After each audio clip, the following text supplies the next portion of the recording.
Are you ready?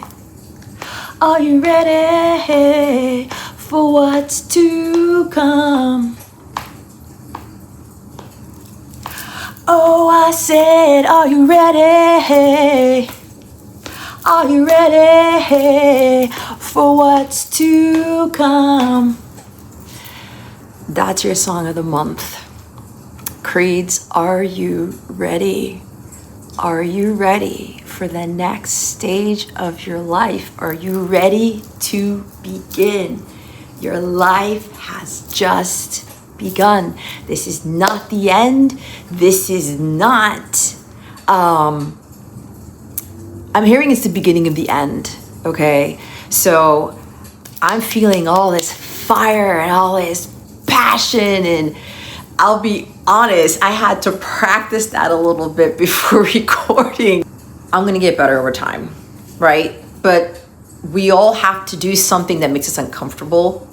And even when it's tied to our passions, we have to allow ourselves to believe in ourselves and say, you know what? I don't care if anyone else makes fun of it or they criticize it, they critique it, right? There's also constructive criticism, but they say, oh, we're not good at that. You know, you should go back to doing this or whatever. Absolutely not. Okay.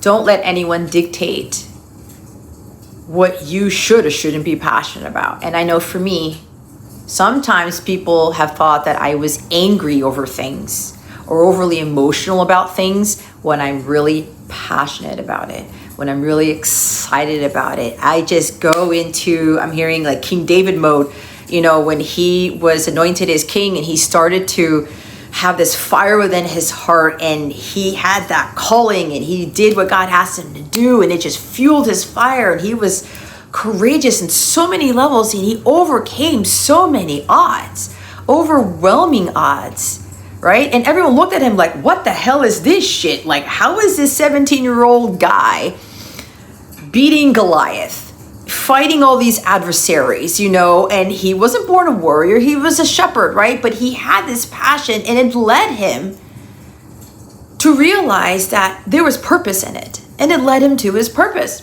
later on. So with regards to that, you know you are ready for something and it's big, okay? But that could also mean some of you being ready to make those changes in your life. Things that you're afraid to do. If you go back to my last Friday message, if you haven't watched it,